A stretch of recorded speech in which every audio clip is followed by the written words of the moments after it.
আসসালামু আলাইকুম। আশা করি সবাই ভালো আছেন। প্রতিদিনের ন্যায় আজও চলে আসলাম আপনাদের সাথে কিছু কথা বলতে। চাকরি আর ব্যবসার মধ্যে পার্থক্য কি জানেন? চাকরি করলে আপনার জেনারেশন পর্যন্তই শেষ। ব্যবসা করলে আপনি করবেন, আপনার ছেলেপেলে করবে,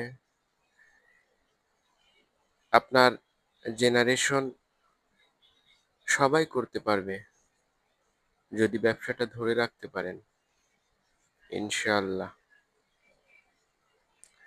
আসুন আমরা সবাই উদ্যোক্তামুখী মনোভাব নিয়ে দেশ ও জাতির উন্নয়নশীল হিসাবে আমরা এগিয়ে আসি এবং সমাজটাকে নতুন করে নির্মাণে সাহায্য করি।